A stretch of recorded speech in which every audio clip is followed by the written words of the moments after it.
Niatnya sih cuma main satu match sebelum tidur. Match pertama kalah, bilang nggak apa-apa sekali lagi biar balik bintangnya. Match kedua pun kalah, oke ini kayaknya timnya aja sih. Match ketiga kalah, gue masih percaya sih sama matchmakingnya sih. Match keempat kalah, jaggernya FK. Dan match kelima kalah, marksman udah 08 tuh masih bilang, Santai bang, tunggu late game. dan tiba-tiba jam itu udah nunjukin pukul 03.17 pagi. Rank nggak naik, mental turun 7 tingkat. Dan hidup itu terasa kayak berbeda.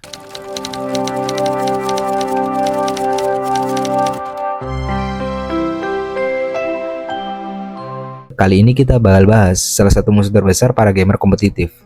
Bukan cheater, bukan smurfing, bahkan bukan musuh di game, tapi tombol play again. Karena anehnya, seberapapun kita emosi saat solo ranked, besok malamnya kita tetap login lagi, dan solo rank lagi. Ranked itu sebenarnya konsepnya sangat sederhana sih. Game itu ngasih kita angka atau tier untuk nunjukin kemampuan kita.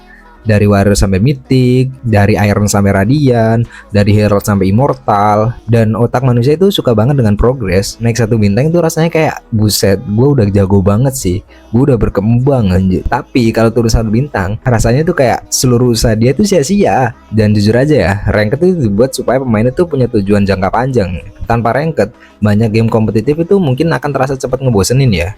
Tapi masalahnya, saat kita main solo rank, ada satu hal yang nggak bisa kita kontrol sih. Kayak apalagi kalau spesies anomali penghuni ranked, dan disitulah penderitaannya itu dimulai. Mabar dengan teman-teman itu kayak naik mobil bersama keluarga sih. Kadang ribut, tapi setidaknya kalian tahu lah siapa yang salah. Tapi kalau solo rank, itu kayak naik angkot dengan 4 orang asing yang masing-masing itu ngerasa dirinya sopir. Semuanya itu ngerasa dia itu punya kendali atas gamenya. Ada beberapa tipe pemain yang hampir selalu muncul sih waktu solo rank ya. Yang pertama ego pick. Satu tim itu udah jelas-jelas butuh tank, dia tetap pilih assassin. Alasannya ya Percaya sama mekanik gue. dan 3 menit kemudian 0 kill 4 dead dan nyalahin roamernya. Terus yang kedua ya si tukang AFK, lagi war penentuan, tiba-tiba diem. Terus dia ngechat, sorry bang, lagi disuruh emak beli gas. Bro, kita lagi perebutan Lord, bukan arisan RT. Kalau lu masih disuruh emak lu beli gas, ya jangan main mode ranked, main pas ada waktu luang aja. Nggak usah maksain main ranked, kan ada tuh mode klasik atau mode unranked. Ya main itu aja, biar kalau kalah ya ya udah nggak ada ranked yang turun.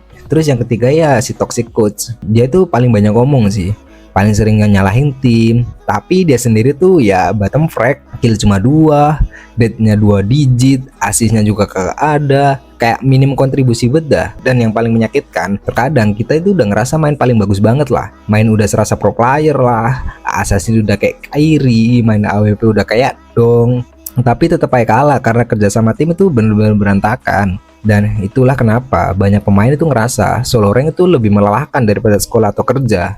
Dan jujur aja, solo rank itu sumpah tuh ngasah mental lu banget sih. Tapi menurut gua, solo rank itu punya 5 fase mental yang hampir dialami semua gamer sih. Fase pertama ya optimis, atau fase mau main gamenya lah. Dia pengen main dan berpikir, hari ini pasti naik rank. Musik masih semangat, posisi duduk rapi, minuman udah siap, mental pun masih bersih. Terus masuk ke fase kedua, yaitu ya udah mulai curiga. Setelah 2 kekalahan beruntun dan MVP mulu, kill paling banyak, udah ngerasa gedong banget lah. Pasti dia langsung mikir, wait dari tadi tim gua kok kayak anomali semua ya. Dan mulailah buka profil satu-satu timnya tadi. Ngelihat win rate cuma 42%, headshot rate-nya rendah banget. Ya jantung langsung udah nggak bisa tenang. Terus masuk ke fase ketiga, yaitu fase marah-marah. Nah di fase ini, emosi itu udah nggak bisa kontrol lagi ya. Langsung lah keluar kata-kata mutiara. Maaf boy, tartel boy, itu Lord bukan hiasan. Hey, spike-nya di plan lah. Duelist entry woy, Davis bomnya. Mungkin ya tetangga ngira itu kita lagi rapat negara ya. Dan masuk ke fase keempat, yaitu fase mulai pasrah. Setelah lo strik panjang dan kekalahan yang tiada ujungnya, di pikiran tuh langsung bilang, ya udahlah ya, hidup juga sementara kan, energi udah mulai habis. Tapi tetap lanjut main, tapi ya udah kayak nggak ada niat main. Main sambil rebahan, skill dilempar seadanya, tembakan ngasal, maju-maju sendiri. Bahkan kalau menang pun reaksinya cuma, oh akhirnya menang juga. Udah nggak ada energinya banget lah. Dan masuk ke fase kelima, yaitu fase delusional. Ini jujur fase paling berbahaya sih. Ranked udah turun jauh, mata udah merah, tapi kita masih bilang, satu win streak lagi pasti semuanya balik. Padahal kenyataannya yang balik cuma rasa penyesalan dan kelelahan.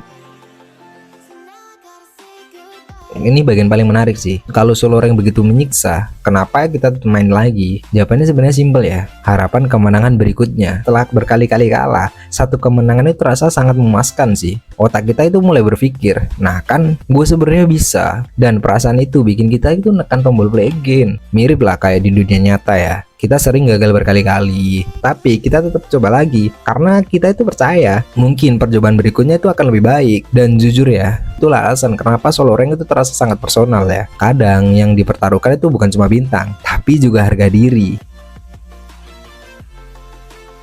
Jadi setelah kita bahas semuanya, mungkin solo rank itu memang bukan sekedar mode kompetitif sih. Dia itu kayak simulasi kecil tentang kehidupan ya. Di sana itu kita belajar kalau kita itu nggak bisa memilih semua orang di sekitar kita. Kita juga belajar, kita itu sering nyalahin keadaan, kita jatuh berkali-kali, tapi tetap mencoba lagi. Dan mungkin ya, itu sih alasan kenapa solo rank itu terasa nyebelin, sekaligus begitu sulit untuk ditinggalkan. Karena dibalik player yang AFK, player yang toxic, player yang ego pick, dan lose streak, selalu aja ada hal kecil di kepala yang berkata, lanjut lagi lah, mungkin di match berikutnya kita bisa menang. Dan anehnya, suara itu tuh hampir selalu berhasil ngebujuk kita sih. Terus pertanyaannya, kenapa nggak mabar aja kalau solo rank itu bener-bener nyiksa? Kalau mabar kan enak ya, kalau ada temen coba ya tinggal gebukin aja kan. Dan jujur aja sih, gue nggak tahu jawaban pastinya sih. Tapi kebanyakan orang ya nggak mabar ya karena nggak punya partian lah ya. Kenapa nggak punya ya? Karena mereka nggak punya temen sih. Jadinya mereka milih solo rank sih. Hidup itu butuh tantangan bos. Masa iya main party? Nah, sekarang giliran kalian. Pengalaman solo rank paling absurd apa yang pernah kalian alamin? Apakah ada tim AFK pas bar terakhir, cuman pick hero aneh, lose streak 10 kali, atau bisa menang comeback dari sebelumnya ke bantai jauh? Tulis di kolom komentar ya. Gue pengen baca satu persatu. Kalau kalian suka video kali ini, jangan lupa like, comment, and subscribe. Gue mau tidur dulu, udah ngantuk jir, udah malam sekarang. Ya udahlah, see you next video guys. Peace out. Bye bye.